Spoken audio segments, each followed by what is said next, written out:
Hi, and welcome to the Passionistas Project podcast, where we talk with women who are following their passions to inspire you to do the same. We're Amy and Nancy Harrington, and today we're talking with Jess Weiss, the publisher and co-founder of Tricks, where she looks after the magazine's commercial, editorial, and brand viability, strategic partnerships, and overall business strategy. A full-time strategist for Google's executive leadership development team, she leverages her organizational psychology background to steep Trix's editorial angle in research about media gender bias, stereotype threat, and the positive impact of visible role models on young girls and women. So please welcome to the show, Jess Weiss. Hi, thank you so much for having me. It's a pleasure to be here. Well, thanks for being here. What's the one thing you're most passionate about? I would say in this day and age, it's really about giving women a platform to have a voice. I think it's a really interesting time to be a woman today. We've seen these remarkable movements over the past few years, such as Me Too, the Women's March, and then that has had global reverberations. So I think it's a really wonderful and interesting and challenging time to think about what it means to be a woman. We still have tremendous gaps of all kinds across the world, pay gaps, investing gaps, gender gaps in hiring, positions of occupancy and executive leadership roles. But at the same time, I think more than ever, women and girls and allies are really raising their hand to say, let's change the dialogue. Let's change how we speak to, think about, and project power into the hands of women. So I'm very passionate about doing what I can through Tricks and my work at Google to really elevate voices of women and girls around the world in a way that's empowering and demonstrates their agency in a way that is not necessarily tied to their beauty or their looks, which I think has really been the traditional way that we've portrayed women in power. So talk about how that relates to the work you do at Tricks. So, Tricks has been my passion project and now official side hustle functioning small business that I run with my two founding partners and about 100 freelancers all across the world. But it started from an idea a couple of years ago. As many things in life start Tricks started sort of as a happy accident. I had been thinking about getting more involved in journalism, but being really mid-career and quite advanced in my field, which is not directly tied to journalism, I didn't really know how to get in, right? I thought, well, I can't really go back and get a master's degree and start as an intern in the mailroom of CNN. That doesn't sound appealing. So I wonder if there's another entry point. So I had that in the back of my mind. And then one day on vacation, just right after Christmas Day a couple of years ago, I happened to be sitting by a pool on vacation with my family and my phone died. So, kind of being a busy minded New Yorker, I'm not very good at sitting still and doing nothing. So, I kind of scrambled to pick up the nearest reading material, which happened to be a couple of magazines that I probably normally wouldn't have read. But because I had time to kill, I picked up the first one, and it was a typical women's fashion and beauty magazine. But the title on the cover really caught my eye. It said, How to Have Your Best Year Yet, How to Kill It in 2018. And I thought, oh, okay, maybe fashion and beauty magazines are creating more content for ambitious, hustling women. Maybe there's something in here for me. And I'll never forget when I opened up the magazine, the first article I saw in this section of How to Have Your Best Year Yet was called An Ode to Liquid Eyeliner. And it was like 250 words praising liquid eyeliner's ability to disguise your hangovers. And so if you were running low on sleep or had been out all night partying, that all you had to do was swipe on this magical liquid eyeliner and all would be well in the world. And I just remember laughing and thinking like, okay, well, first of all, no judgment. I wear liquid eyeliner and I've been hungover before. So that's not really like a problem per se. But the fact that it's packaged as how to have your best year yet to me just felt like an incredibly low bar and almost comical to think about. So, that really stood out to me.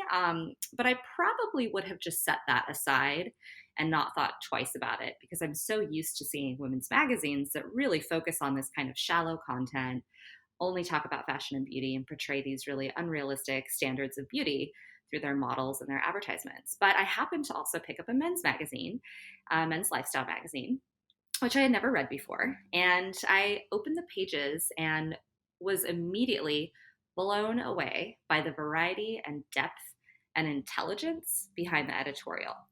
There were articles on activism and politics and extreme travel and leaders in their field. And the models were varied, and didn't have these perfectly chiseled abs. And I just thought, wow, I want a magazine like that, but for me, for women. And does that exist yet? So that became the start of what turned into 6 months of R&D, talking with friends, family members, our network, and really trying to figure out, like, does that kind of magazine exist for women? And what we found out was no, it didn't. There are sort of some more truly feminist magazines like Gloria Steinem's Ms. Mag. And then, Teen Vogue and Marie Claire have started to introduce articles occasionally that are more kind of political by nature, but there was nothing really like what I had seen in the pages of that men's magazine. So that became our idea to start one and make one. And here we are 2 years later. So how did you come up with the name Tricks? This is a fun one too. So a little trip through history to explain the origins of the name. My co-founder Carly, our editor-in-chief, and I were for months batting around different names for the magazine. We had all kinds of names, but we really wanted to make it not feel so on the nose about empowering women. Like, we didn't want to use words like fearless boss babes or moxie or something that kind of was labeling the fact that women had power. We really wanted to take like a show don't tell approach to demonstrating women with agency and power in our pages. And I can talk a little bit more about the psychology behind that and why that's very intentional. But we were sort of doing research, and I was Googling things like, words that aren't frequently used that refer to strong women. And I stumbled upon a listicle of like 10 different words. And one that stood out was editrix. And I thought, I've never heard that before. And when I looked up the definition, it said that editrix was a female editor. And this took me then down a Wikipedia rabbit hole to figure out, like, why have I never heard this before? And it turns out that any word in the English language that ends in TOR, which there are quite a few of, like reporter, litigator, administrator, doctor, creator, editor, aviator, those are all technically the masculine forms of the word. So, if you speak Spanish or French or some of the Romance languages, you'll notice there's a feminine and a masculine, like an L and a law version of the word. And in the English language, we've actually simplified that to exclude the tricks, which would be the feminine version of those words. So technically, it's correct to say aviatrix or reportrix or doctrix, and that refers to the female version. So we thought, let's just call the name of the magazine, let's call the magazine Tricks, which really is a nod to agency and action. All of those words have some sort of doing or verb or action attached to it. And yet there are so many different possibilities for what a tricks can follow in that word. So that's sort of the origin. And we're certainly not trying to bring back, people using words like aviatrix or reportrix, but it was a fun play on word and a fun sort of nod to language and history and how we think about and talk about women. Talk about the path you and your partners took to actually get the magazine off the ground. When we thought of the idea, it actually started as a conversation on a Facebook group. So I was part of this private Facebook group of like 400 mutual female friends. And I had posted about my experience of the liquid eyeliner article in the men's magazine and had posed a question to that group of, does a women's magazine like what I'm describing exist yet? And a bunch of people chimed in and said, like the Atlantic or Nat Geo have some elements of that, but no one could point to a specific women's magazine that had the content we were envisioning. And my now co-founder at the time chimed in onto that thread and said, let's start one, side hustle. But she always tells the story like she was very much kidding, like she was a joke. And I kind of took that and ran with it. And what's funny about Carly and our history is we happen to share an ex-boyfriend. So we knew each other sort of as the other woman for many years. And now we sort of have a laugh about that because our now, ex is a subscriber to Tricks, and he loves the fact that we started a magazine together. It's a very positive experience overall, but it was sort of a funny, again, kind of repeat accident of her chiming in and sort of jokingly saying, let's create this magazine. And then a bunch of our other friends chiming in and saying, I think you should actually explore this. This is a really good idea. So once we had the momentum there, Carly and I started meeting regularly. She also happens to work at Google, so it was easy for us to meet up over lunch and have a bite and shoot around some ideas. And what we decided to do to really test the concept was to do two things. We, one, held a series of focus groups all over the world, including a few in London, where we would get together kind of 10 to 15 women, strangers usually, that we would just sort of promote this over Facebook groups or Eventbrite. And we got them together and we would pitch our liquid eyeliner story and our concept and said, if we were to create the perfect magazine for you that felt relevant and interesting and engaging and really spoke to you like you were intelligent, which you are, what kind of content would be in there? And that was really fun because it got women really engaged in thinking about the possibility for content that would really resonate with them and speak to their more purpose-driven lives. And actually, a few of our articles that we ended up publishing in our first issue came from those focus groups. So that was kind of a fun way to really understand, our readers before we had a product. And then the second thing we did is we wanted to understand the competitive landscape. So we actually hired a consultant to do some competitive analysis for us. And what we found was just jaw-dropping. He found that 95% of women's magazines on the market in the English language are fashion and beauty focused. And I was just shocked by that number. I sort of had a hunch, but seeing the reality contrasted, the fact that there were so few magazines targeted towards the many different things that women are interested in outside of fashion and beauty, contrasted with the excitement and the appetite we were seeing in these R&D focus groups. To us, that felt like it was really clear that there was a need for this, there was space for this in the market. And all of that really pointed us towards the realization that this was a need. And then the next part became figuring out, okay, well, how do you actually make a magazine? And neither of us had experience doing that. So that's sort of a whole other chapter of the story as to how we sort of went about figuring out, how do you find the writers? How do you create the layout? How do you get people on board, to subscribe before you actually have a product? So that part of the journey took a little over a year. But once we had decided, we had enough data and decided, yes, there's appetite for this. Yes, there's a need and there's space in the market. It was just a matter of finding the resources and finding space in our schedule, to carve out for this on top of our full-time jobs. So the whole process, from conception to launch of our first issue took about a year and a half. And then, of course, when the pandemic hit, we completely changed our business model. So I see this year, as of last March, as being kind of the third chapter in Trix's journey. Tell us, how has the coronavirus shutdown affected your business and how have you pivoted during this time? It's been challenging. I think that we're seeing all over the world some businesses not being able to adapt because their model, like co-working spaces. You see organizations like The Wing or Albright, these women-focused co-working spaces, and their model is so dependent on in-person gatherings. It's been really challenging for them to pivot with all of that overhead. For us, because we are the perfect case example of a gig economy, we don't have full-time staff. We actually just hire out individual gigs to freelancers. And because we don't have a brick and mortar space, everything is done virtually anyway. We didn't have that high overhead sort of tying us down. And so what we really started thinking about when the pandemic hit is, okay, what are our readers going to need in this particular moment in time? And after surveying, a few folks and kind of batting around a few ideas, we really landed on the fact that, most readers would be looking for information that was either relevant to their lives in the coronavirus and or distracting, but not too expensive.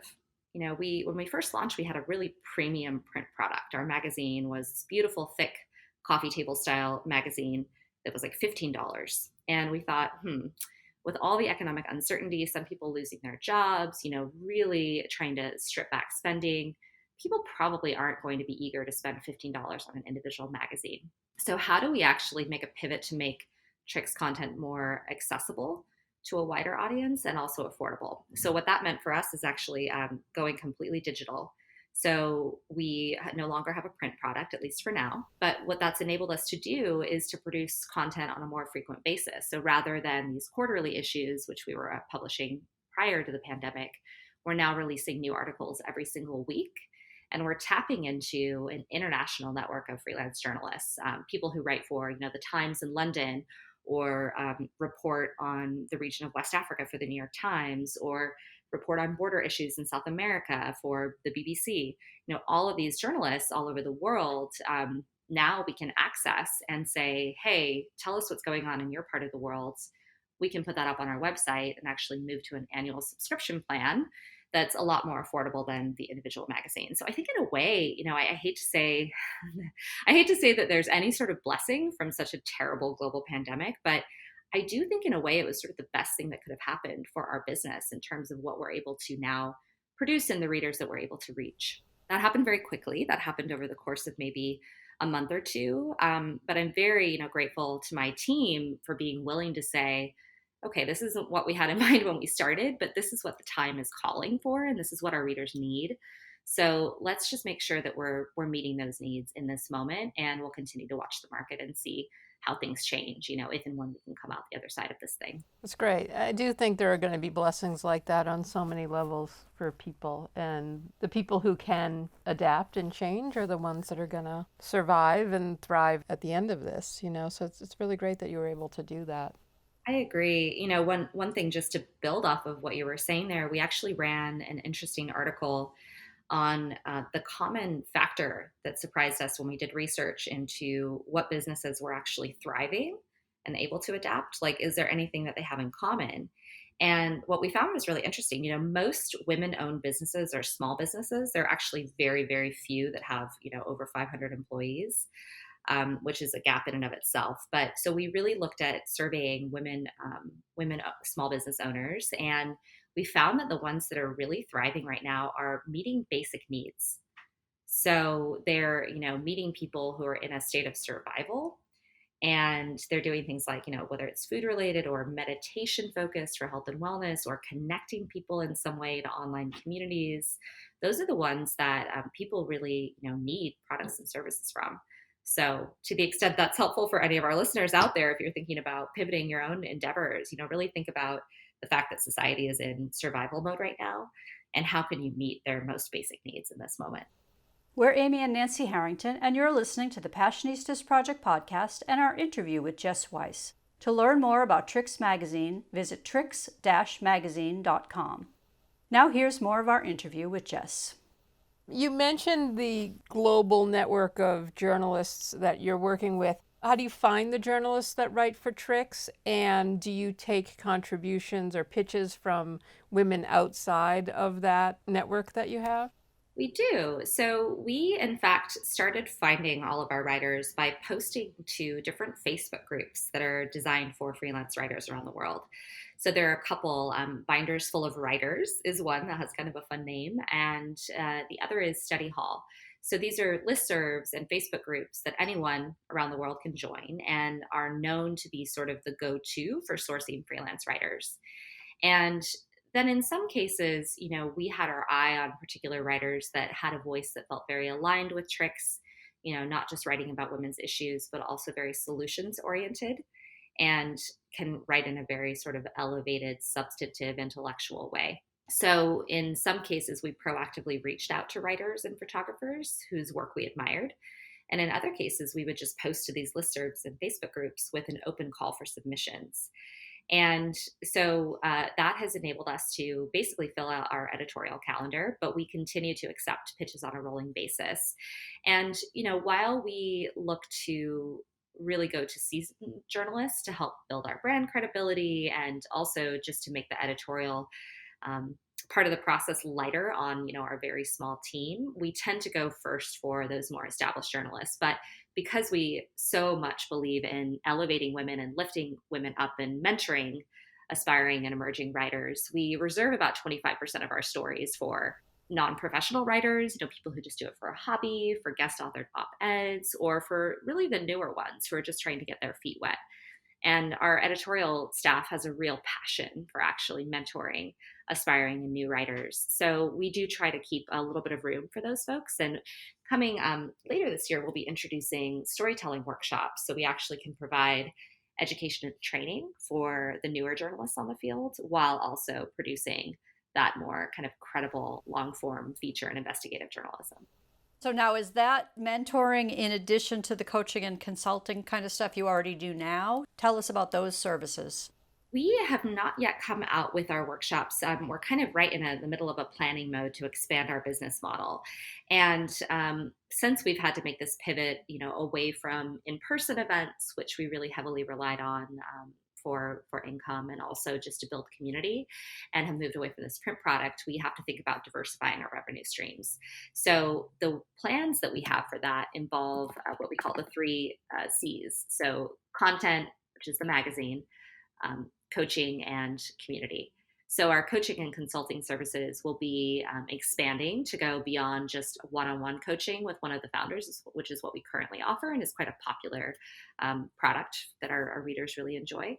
But what we're going to be doing is announcing plans to expand our network of coaches so folks can tap into people other than just the founding team, and then also offer consulting services. So we would like to work with brands more in a B2B model who have an interest in speaking to their female customers in maybe a more elevated, empowering way. And so we're really eager to really help brands and other businesses rethink, how they approach their female customers.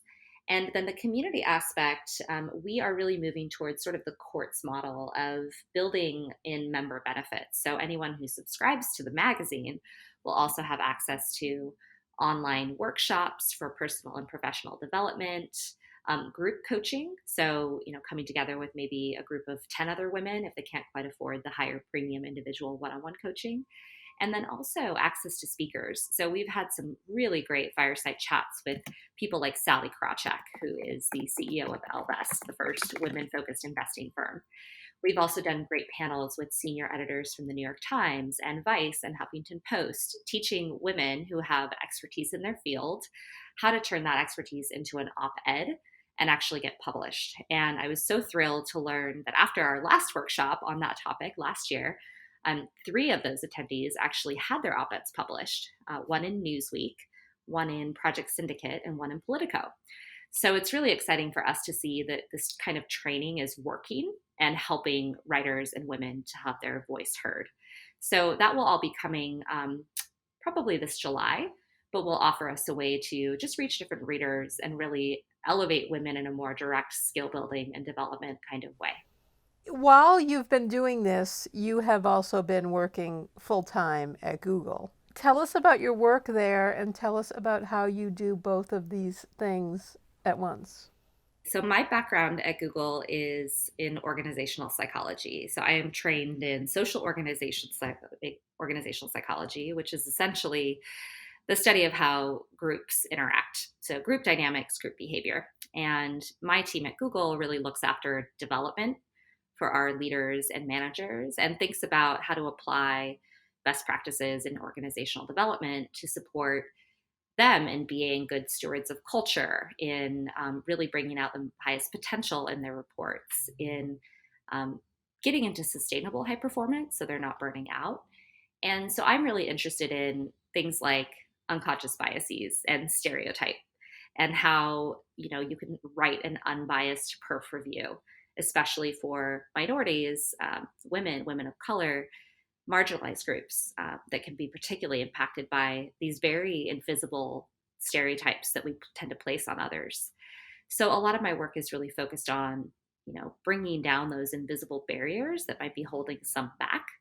And that links very nicely, I think, to our editorial angle for Tricks. Now, in terms of balancing both, I feel very lucky that our work is so distributed. We have a small but mighty army of so many freelancers who contribute both to our editorial and also to the operations. So we have, business associates, digital marketing folks, partnerships leads, and then a whole slew of advisors who really help us to share the burden so it doesn't all fall on one person. So that makes it a lot more manageable. And then the other thing, which I'm sure you can relate to, is when you're really passionate about something, it doesn't feel like work. I can happily spend my entire weekend and evening hours after I get done with my day job, really diving into, editing an article for Tricks or, sourcing new content because it's just so rewarding. And so I think, when you find something, it sounds very cliche, but I think it's true. When you find something that you really love, it doesn't feel like you're working. It just feels like what you naturally want to do and the space that you naturally want to inhabit.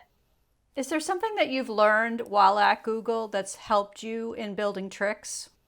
The thing that's applied to Tricks most, I think, is how I've been managed by incredible leaders at Google. I've had the privilege of working with some incredibly strong, intelligent, talented, mostly female managers who have really, brought out the best in me, brought out the best kind of work in me, really set the bar high, but do so in a supportive way. So the growth trajectory that I've been lucky enough to have in my career is really supported by really great leadership and a certain kind of way of speaking to and treating women.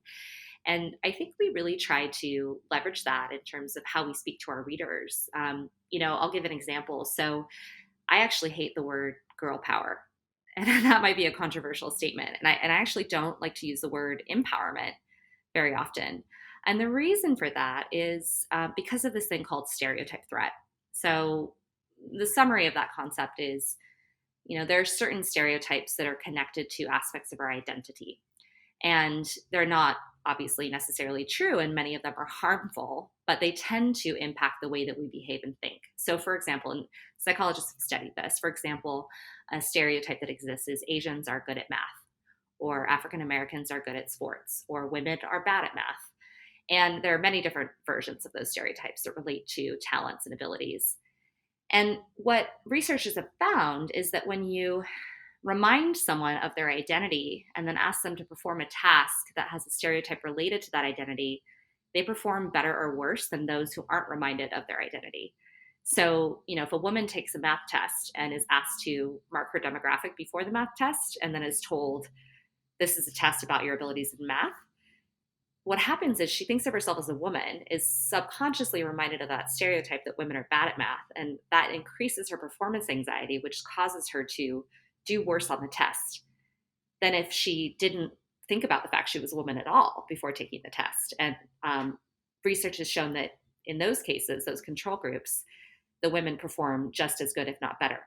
So all of that is a learning for me in not speaking to women always in terms of them getting empowered, because it implies that they don't have power and that they're always in the process of trying to find it.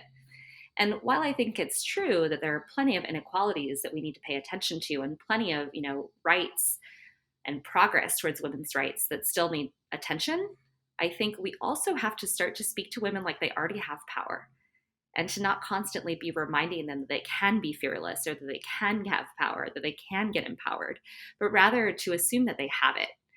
And I know that that's really worked for me in terms of how my managers and leaders have treated me as a woman, at Google. And that's what we really try to convey in the pages of our articles. Is there a word that you prefer to empowered or just no word at all? We actually take a show, don't tell approach. So whenever we talk about or tell stories of these incredible women, thought leaders or leaders in their field, I'll give you an example. We have an article on this ultra marathoner, Pamela Reed, who's in her 50s or 60s now and has won several 135-mile ultra marathoners, sometimes outpacing and beating male competition. It's just this incredible story. But, I think a traditional media outlet would take an article in a person like that and talk about how fearless she was and how, what a badass she is. And to me, that is it almost works backwards, because it's like naming the thing. And just by comparison, like if you ever picked up a magazine about an ultramarathoner man or, a really great businessman, you don't see words like fearless boss bro. Yet we see things like fearless boss babe or girl boss, all the time. And so I hope that makes sense. But for us, it's really important to just demonstrate how these women are remarkable and tell their whole story, including the challenges they faced, how they overcame adversity, how they overcame obstacles, rather than telling the readers that they're fearless or brave. So it's very subtle, but we think it makes a difference in terms of elevating the tone and how we speak about and to our female readers. Is there a particular trait that you think has helped you succeed? I always attribute my career success to, first of all, incredible opportunity and privilege. I think it's important to name those things. But I also have really tried to adopt a growth mindset in everything I do. So Carol Dweck became very famous for this concept of growth mindset. And it's this idea that most successful people um, don't think of themselves as ever really being done. You never really sort of win or are best at something. It's instead a mentality that you can constantly improve and constantly grow and constantly learn, and that failure is actually a natural output of those things. So I really try to think about and approach, a situation like with Tricks. I had never made a magazine before. I had no journalism background, but I didn't let that sort of get to me, even though there are like tons of well-meaning media veterans that I would have coffees with in those early days would really sort of subtly try to dissuade me, like, how are you going to get it? Journalism is print journalism is dying. How are you going to make a magazine? You've never done this before. And, we said, okay, those things might be true, but we know that we're resilient. We know that we love to learn. We know that we're passionate about this. And we think we can figure out how to do it and learn as we go.